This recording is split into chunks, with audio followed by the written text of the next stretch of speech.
Hey everybody out there, this is Ray Carter again, and I know it's pretty short since I last video that I posted, but this is important. I really got to talk about a few things. Well, we got the war on cash that's being declared. I'm trying to remember Larry Summers and a few other people out there that are trying to talk about how the U.S. needs to get rid of $100 bills, and they cited this is what they said, that getting rid of cash would be great because criminal acts are carried out with cash. It's like, no, criminal acts are carried out by banks on the average person. Then you got Japan that's talking about how going into negative interest rates. They've already gone into it. What am I saying? You've got France that's discouraging anybody from taking out 1,000 euros from the bank. It's ridiculous. We need to have cash. Even though if you may or may not use cash, you may, depending where you are, if you're, more in the metropolitan area, a lot of people on average usually tend to use debit cards, credit cards, stuff like that. And, by all means, that's, easier for them to do that. They don't have to carry around cash. And I guess in that regards, it's that's their option. But we do need cash in a society, especially when we have central banks that are printing money. Look at this quantitative easing that they talked about. Here they are saying that they're going to recover the entire global economy. The last 8 years, total bullshit.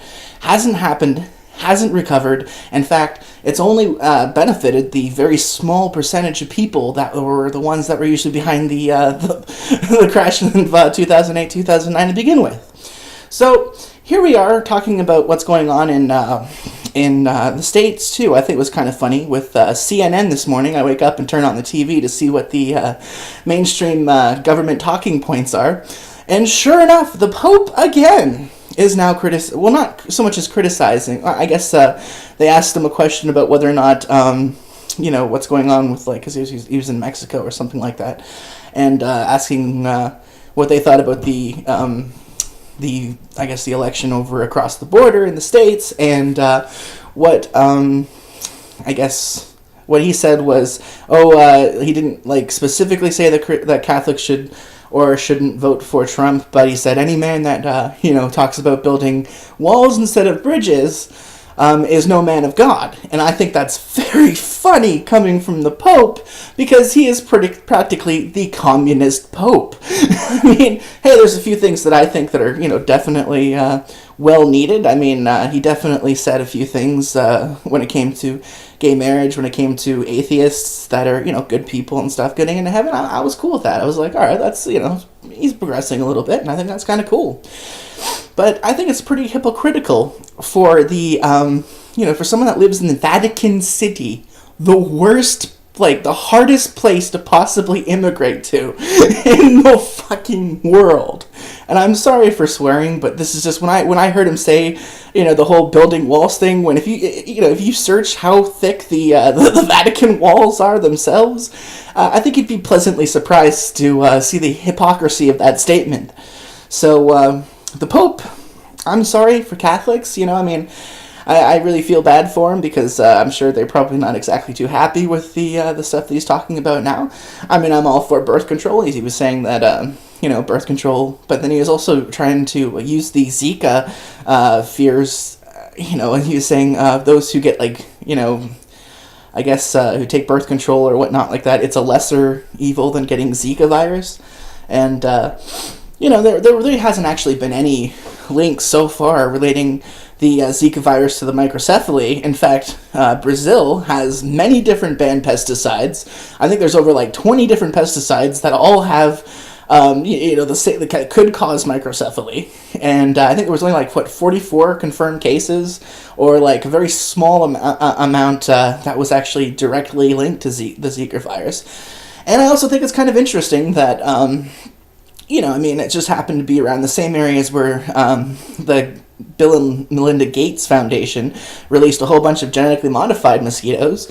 And, all you have to do is just look up the Google search of Bill Gates saying that, we'll just come up with these mosquitoes and, make these genetically modified bugs so that, you pretty much have no choice whether or not you want to get vaccinated. So, you go back and look into the origins of, I think it was, I can't remember exactly which doctor it was that found that there was no actual, with the AIDS virus, that that there was no actual link to apes, which they were trying to say that, guys had sex with apes and passed the disease on to humanoids, but that's not the case. In fact, actually, it was traced to a lot of the polio vaccinations that were carried out, and you go far back into figuring out what's going on with that whole eugenics scam.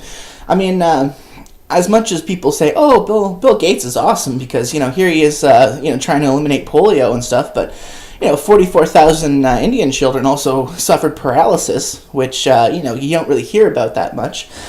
I'm not saying that it's an intentionally orchestrated thing, but here you are talking about Bill Gates that went on a TED Talks talking about his little CO2 equation, where he's talking about people needing, he's saying, oh, one of these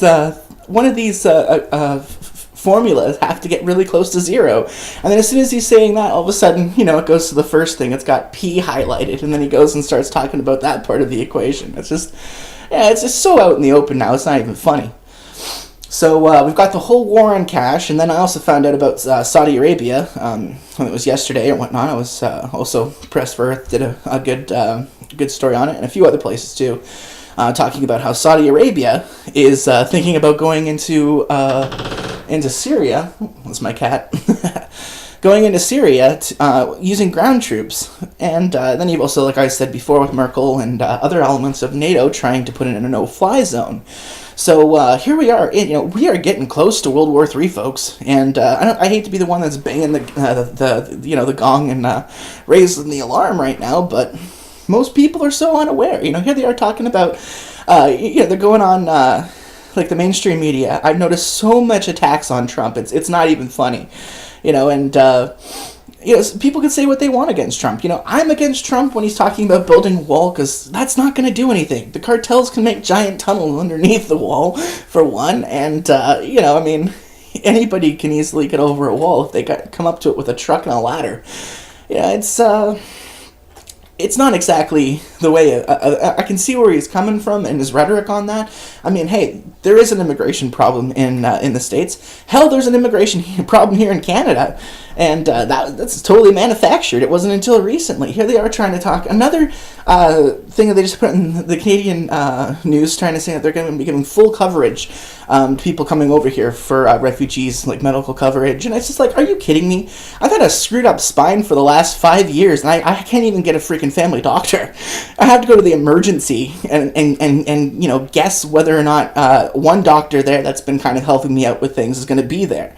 And I don't want to bitch about my case or anything like that, but it's stupid that Canadians are being pushed to the side on this, and people that are being brought in here that don't exactly all have the same ideology as we do. And, I don't like to paint people with the same brush, because there's extremes in every single culture and race and religion and ideology. And, that's one thing. But, when you come over to a place of Western values, where there's freedom, where, you're allowed to have assembly of a religion, where we don't execute you for speaking out against the government, you're going to have to deal with the fact that, other forms of oppressive religions and ideologies and systems do not apply here. Yet we have an imam here in Canada that's going out talking about how, you're pretty much endorsing ISIS, which is ridiculous. So, then you also have a lot of people, too, that are, here's the whole Canadian government and this big rah thing about, withdrawing our airstrike, in ISIS and stuff. But yet we're bringing in a whole bunch of people without even properly vetting them. And as much as I dislike the rebel media, their freedom of information requests do speak for themselves.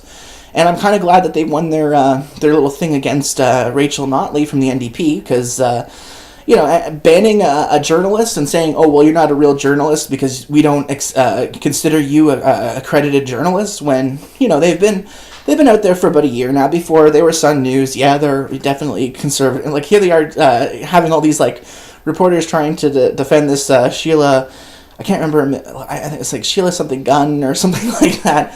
But, she's like maybe 100 pounds soaking wet and whatnot. She, seems like a really nice, like, cool journalist or whatnot. Obviously they have people on there from the conservative side that was defending her right to be a journalist, but whether or not they have people from the conservative sides, regardless, I mean, anybody can be a journalist nowadays. All you need is a camera, going up to people asking the right questions. Investigative journalism is dead in the mainstream media, and that's how we're going to kick these bastards right in the face and come back and show that we're actually, caring about what's going on in the world. We're holding these people to account. And, here I was on board with the NDP, the provincial and federal election, because I really enjoyed my local riding and local candidates. They're really nice people. But, when I look at what Rachel Notley has done, I think that Sheila, that one lady from the journalist from, I'll put her probably name in the description or whatnot, and a link to it, saying that, I guess she wrote a book or something called The Destroyers about what was going on with the oil industry. And with like the what's going on in Alberta, and so they pretty much blacklisted her as a journalist and from showing up to different events and stuff. So, that's the NDP's fault in Alberta for for getting for banning her from coming in, because it was going to blow up in their faces. As soon as here in Canada, if you try to stop somebody's from freedom of speech, you're going to cause a bit of a mayhem. But you got the media too, especially the rebel media. The same people that were defending, Harper, saying, oh, well, Harper would still do airstrikes and stuff. Of course he would still do airstrikes. He's conservative. You think he's really concerned about fighting ISIS when we're the ones that have pretty much, helped cause the refugee crisis by bombing Syria, also bombing, airstrikes with with Libya? That we had no right to be there in those countries to begin with. And just goes to show you how screwed up this whole Western interventionism thing is. And Harper, what was it, Baird was crying when King Abdullah died, the Saudi king. It's like, are you kidding me? We're talking about the same country who we have defense contractors through General Dynamics to build these giant-ass tanks to go over there and oppress their people with. And Canada is so screwed. It's so screwed. And this the states especially too. They're it's not looking too good with them, especially with Scalia being offed.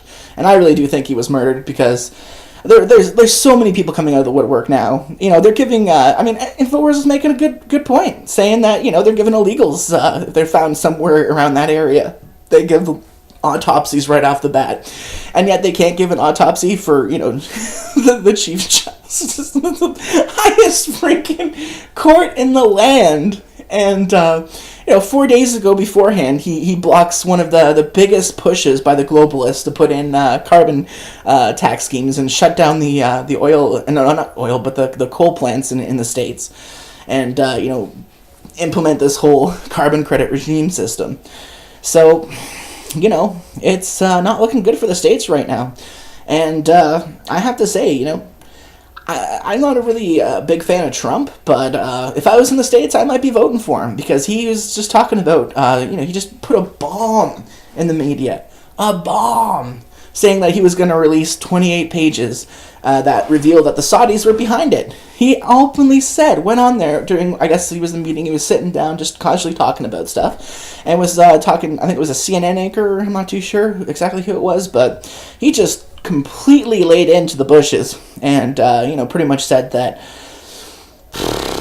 the Saudi government was involved, and here they're trying to say, oh, the 28 pages doesn't exist, when yes, it does exist, and it's been talked about by both. It's been a bipartisan effort. They had a Democrat and a Republican that have both been coming out saying the 28 pages do exist, and that they do have some damning evidence, because they're allowed to go and see it.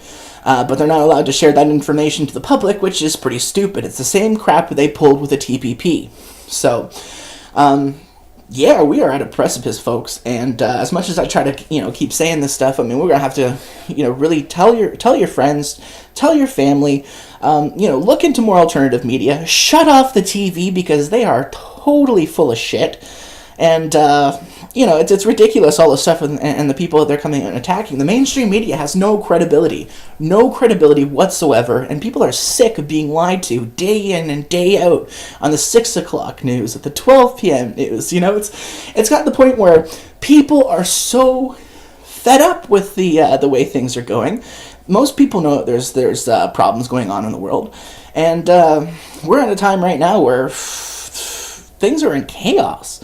I mean, whether or not, take the drug war, for example. The big banks are the ones that are laundering and get away with bringing in trafficking of these heavy narcotics. Yet we have a huge prison system in Canada and a lot bigger in the States. I mean, the States has, I think, a very, has almost more of the population in prison. And, more blacks have been incarcerated, not incarcerated, but unemployed since Obama came into power, and that's going to be his legacy. I mean, here he is, making it so that he's trying to implement the, if he does bring in a Chief Justice and he nominates with either Eric Holder or, this is rumors anyways, either Eric Holder or, I'm trying to remember, Loretta Lynch. I mean, there are two people that are completely favoring the Democratic side. So that's pretty much going to kill a lot of the conservative side of America. And, not asking any questions, is apparently is the way to be with the mainstream media, because they don't like to talk about the fact that they did screw up protocol by not actually having a coroner arrive on scene or a judge arrive on scene. In fact, this Cinderella Guevara lady ended up confirming it over the phone. It's like, are you kidding me? They have homicide detectives from DC, from New York, from different places that have, saying, hey, this is, this is pretty sketchy. If you have somebody that dies with a pillow over their freaking face, you ask questions. Yet they not only didn't ask questions, they didn't want an autopsy, they didn't even want a toxicology report, and they flushed all of his fluids down into the drain. So it just goes to show you how much, then they got his family too that's coming out and saying, well, I think his son said, well, this kind of, whether he did die or whether he did not, affects his legacy. And I beg to argue that, I think if anything, he would want justice if he was murdered. If he died of natural causes, then he died of natural causes. But we will never fully know now. And it's screwed up that they took out that option and that the family didn't ask. I mean, if that was, my dad, I would have been like, yes, I want an autopsy. I want a toxicology report. I want the whole 9 yards. And they have all these people that are trying to say that he was on death's door beforehand, which is total bullcrap. I mean, you don't go to they ended up making people sign a waiver at that resort because they're so far and so remote. They don't have really that much. I don't think they have internet access out there, and barely any cell phone services, even though it's maybe like landlines. I'm not too sure, but they make people sign a medical waiver form saying that because they're so far out there, then they're not going to be able to get to you in time if there's any kind of medical emergency. And I've seen the drone footage of the place. Place looks completely beautiful, but yet there's still no word from John D. Poindexter. Whether or not he was implicit in this, we'll never really know. I mean, it doesn't really make sense that he would kind of come out and say that whole pillow over the face, though, because it's kind of damning. Unless he was trying to send a message, which is the only thing I can think of.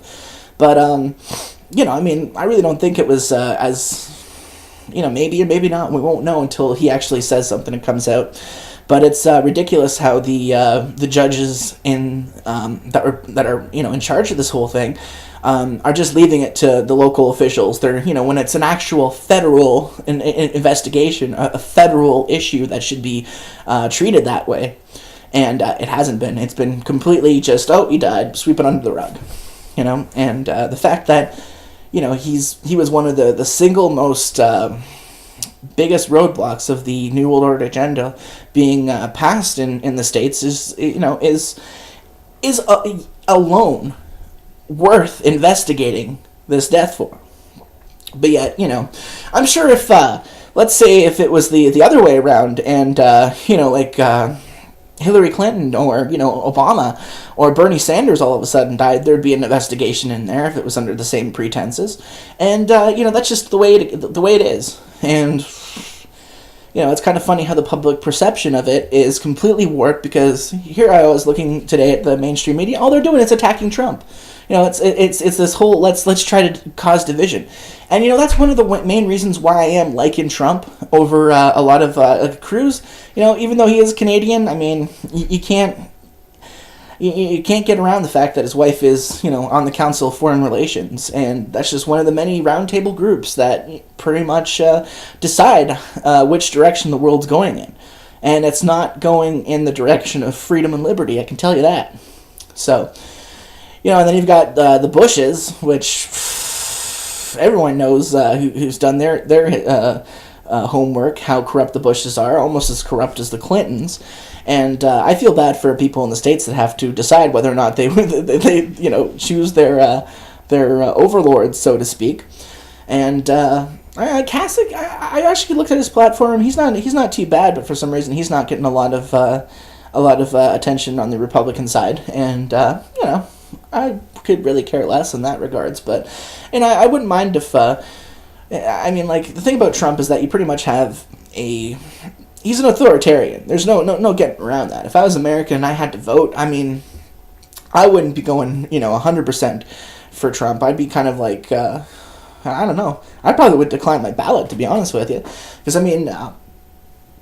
there's things about the Libertarian Party too that they're kind of going to religious Christian values and stuff like that, and also they try to have it in the family where certain things that women were kind of restricted from doing and all that stuff. And I'm pro-choice. I'm not really religious myself. I'm totally fine with people who are religious. I just think that we need to deal with things now, as opposed to just laying down, letting a corrupt tyrannical system rule every aspect of our daily lives, and then expect that, oh, well, we're going to suffer now only so that when we die, we will go to a place of complete paradise where bad people get punished and good people end up getting rewarded for being slaves through their whole regular lives. And I think that's kind of just a stupid mentality, because here we are for our future generations. They're the ones that are going to have to deal with the tyranny. They're the ones that are going to have to deal with the control. They're the ones that are going to be getting killed, being ostracized, being put in prison, for their beliefs if things go south, if things go towards this Chinese-style communist takeover. And it's funny, because even, you take Russia and other countries that have been under communism or have had their experiment with communism, now starting to realize that they're getting economic development, they're getting growth, so they're looking more into the libertarian, they're looking more into freedom. And, you get, there's still attempts in, the Chinese government with this whole sesame credit system, and the fact that if you try to, organize a union in China, you're probably going to be put in prison. And then it's not like you can just sit around and do nothing in prison and make them, pay for your meals. No, they don't feed you if you don't work.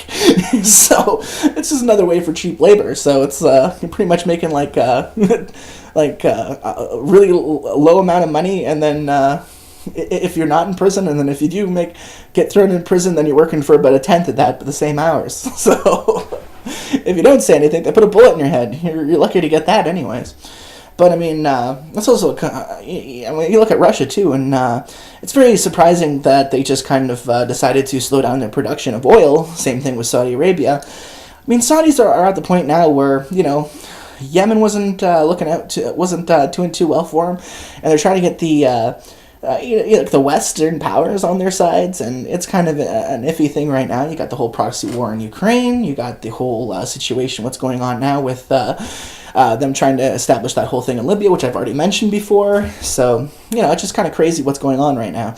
And considering I missed the talking about the war on cash, the Saudi Arabian, thinking about putting ground troops in there, which is going to cause World War III, or definitely not, help the situations at all by any means. And, you don't really see the UN doing anything about it. And it's ridiculous that Saudi Arabia is on the Human Rights Council, when you look at exactly how they treat their own citizens.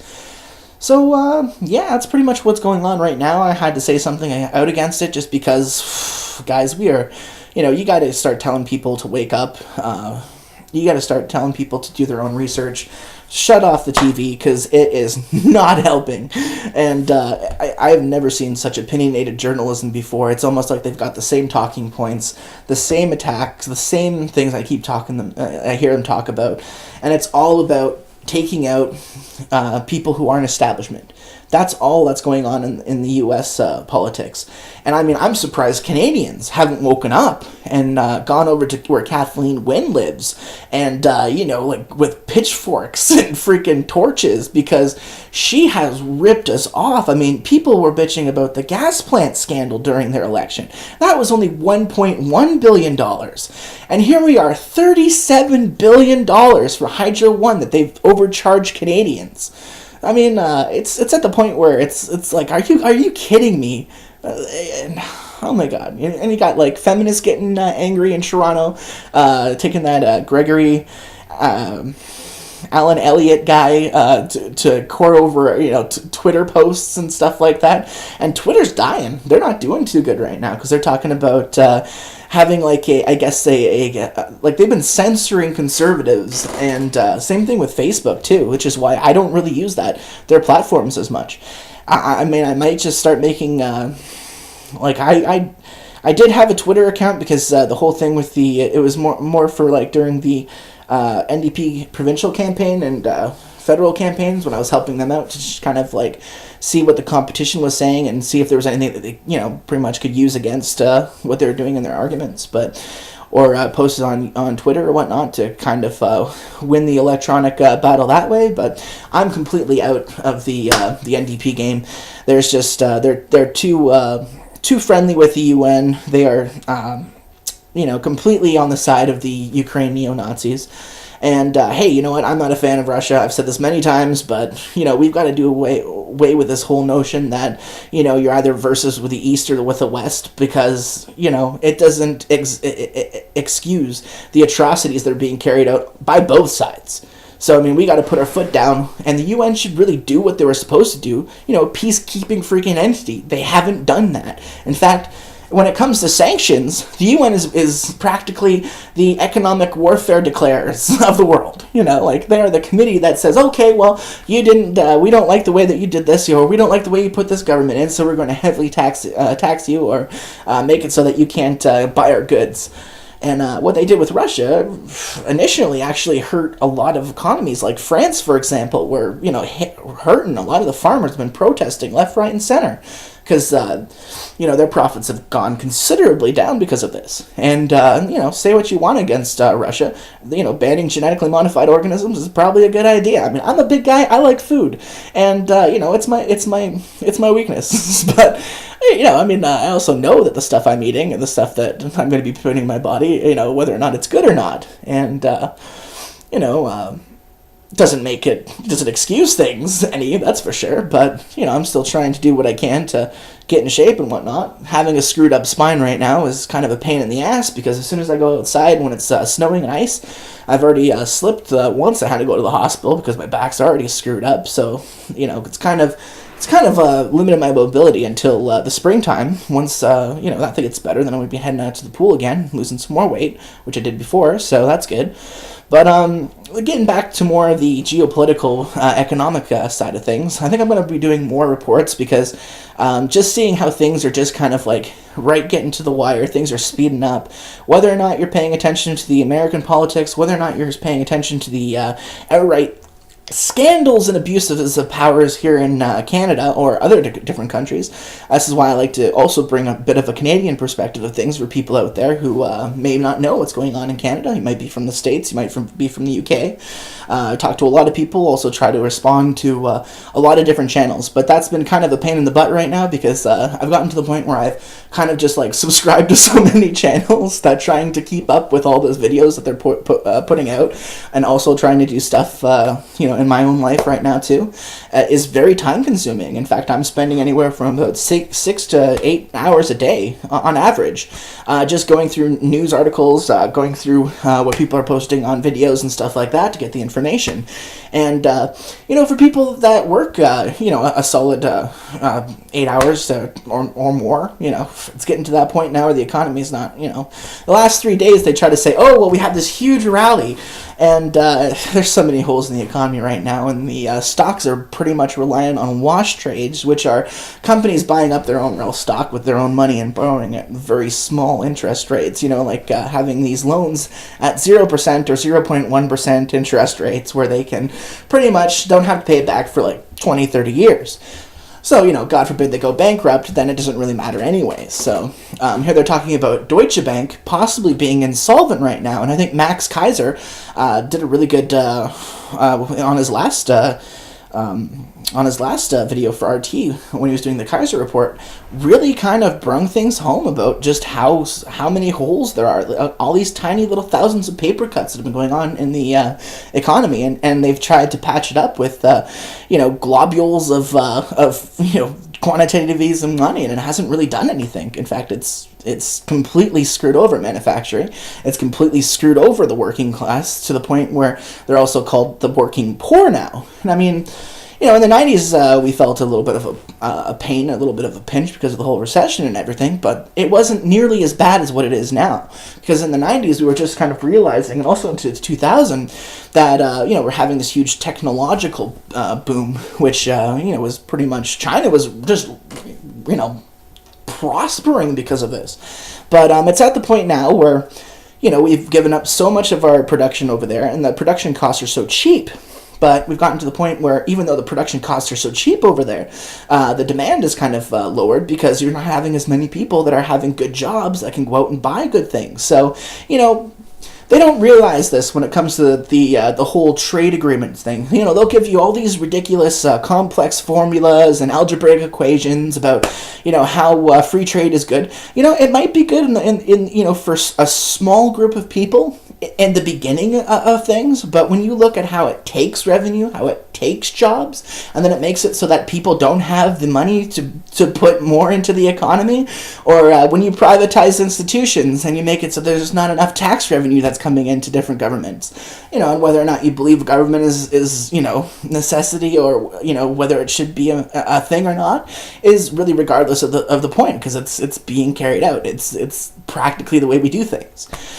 So it's just ridiculous how people think that free trade is the answer to everything, when it really screws a lot of people over and bleeds manufacturing jobs. I mean, yeah, it might make a whole ton of customer service jobs, but those don't pay a lot of money, and we're getting robots that are trying to, being implemented, and, they're trying to say that by 2030, there'll be, or 2050, McDonald's and all these major corporations are talking about having robots doing the work, and I would not go. I try to avoid fast food restaurants as it is, because I like cooking, and I'd rather get fat on my own. It's like good ingredients as opposed to like crappy stuff. But anyways, the thing about that is I will not eat a freaking robot-made food because there's nobody there to make a quality control. It's not like they have unless they have some sort of way to examine it for microbacteria or something like that before they serve it to you. I mean, how are you going to be able to clean those machines regularly? You might just have maybe one snot-nosed zit-faced kid in McDonald's. Hey, I worked there when I was a teenager. I hated it. But, it was one of my first jobs. Same thing with Burger King and stuff. I was working for, ever since I was able to, even beforehand with, papers and stuff like that, which is why the last couple years where I've been, not being able to work has really sucked. But it's been good in the respect that I've been able to more focus on politics, more, on the social, more activism, stuff like that, too. So that was kind of the benefit of it. And also, it wasn't until recently where I just kind of, where I was on the, I guess the official title of it was a federal equity rep for, I guess, the Southwestern Council of Elections for the NDP. I don't know, Southwestern Elections Council for the NDP, where I would go to a meeting every couple months. But I'll be honest with you, that was more of a just kind of a honorary title. We didn't really do anything. It was, and like I said, that one time where I went there and they were talking about how they're going to implement their climate change thing, and I'm like, okay, well, if climate change is a major issue, what is the NDP's plan? Are you guys going to be doing cap and trade? Are you guys going to be doing a credit system? No answer. You know why? Because they didn't know. Because they were waiting to get all this stuff put in, with the same thing would happen with Rachel Notley, so that they could pretty much go off of what a UN described method would be. They didn't know, and I'm sorry, but if you're heading into an election, and that's what I kind of got pissed off of when I was the NDP, and I was kind of like, hey, wait a second, if you're going into a federal election, even the provincial election beforehand, there was talk about the putting in for the whole climate change and stuff like that, and all I heard was the rhetoric, oh, we need to fight climate change, and I'm like, okay, how are you guys doing that? No clear answer. Nope. In fact, it was ridiculous. I'm like, well, are you going to be taking, if you're doing a credit system, are you, and I mean, it's not like I was just talking to, this was the official NDP party for London and Southwestern Ontario, both provincial and federally, had Irene Matheson there, also a few other people too, that were either either an MP or an MPP or have been elected in the past, so it's not like I was dealing with, college fanboys or whatnot of the student council stuff that they have for politics or anything like that. This was the actual party that had no idea how they were going to bring in this carbon system.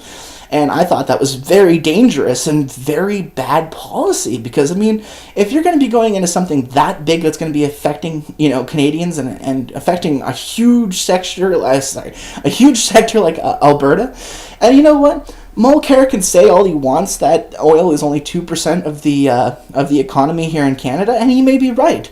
But let's not be wrong. I mean, let's not beat around the bush. That's what I'm trying to say here. Sorry about that.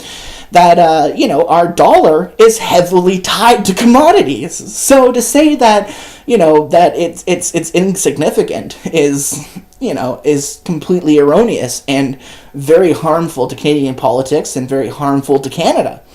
But I mean, you also have to keep into consideration, too, that it was Harper that sold out a lot of public utilities that, made it so that we didn't have as much protected land and that we were selling out a lot of the rights to these resources to international companies. And kind of put us in that position where we rely heavily, and you look going back as far as Mulroney or going back as far as Trudeau back in 74 with the amending of the Bank Act of Canada. It's gotten to the point where they've done everything they can here in Canada to completely screw over the public interest. And what do we have now? We have a fact that people here in Canada are sick of being taxed. I mean, you go back as far. I remember being in high school and seeing the difference between Canadian books and American books. At that one time, I think it was about six. No, it was quite some time where our dollar was actually doing really well.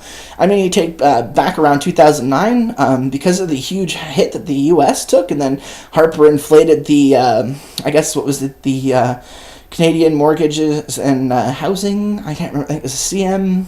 I can't remember exactly what it was called. But he ended up putting $75 billion into that to keep our bubble inflated here in Canada. And as a temporary kind of fix, yeah, it did help things because we didn't feel the crash as much as the States did, but our bubble went up higher. So then when the bubble does pop here in Canada, we are going to feel it like you would not believe. It's bad enough with the oil, it was just recently that they actually kind of slowed down production in a few places to meet up with the lowered amount of global demand.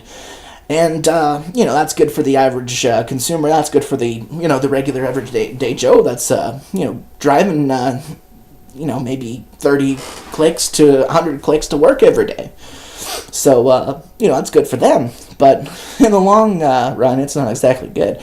And prices are going to go up right now. And if you look at people that are talking about, oh my God, like 90 cents per liter for gas, a lot of that is actually taxes. I mean, if you were really to put the actual price of gas, it would have been like 40 cents a liter. I mean, you have different places like in the States or whatnot, they're, having it like 90 cents a gallon at one point. So obviously that's going to change with everything, and fracking has definitely just gone completely under from this.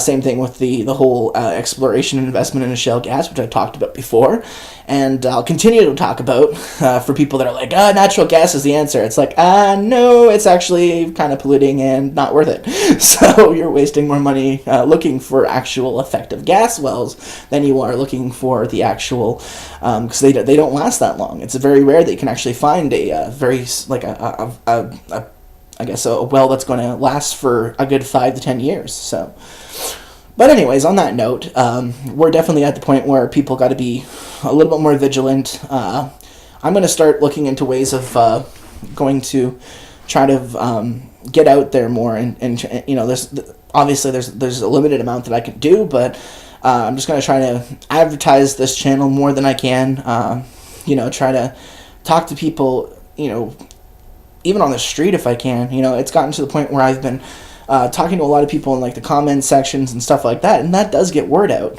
You put it into different channels that you agree with, and you see people there that are kind of like, I check out a lot of other people's channels. In fact, that's why I've got like a bunch of subscriptions on my, and I keep it public for people so they know, other places that they can go check out. When it comes to privacy and stuff like that, I mean, there's really not a whole lot of stuff that I actually post out there that, could be incriminating. Like, I figure it's better for me to be open for what's going on and what I'm doing and stuff like that. If anyone wants me, because I'll be truthful. I'm not, getting a huge paycheck from, CSIS or anything like that.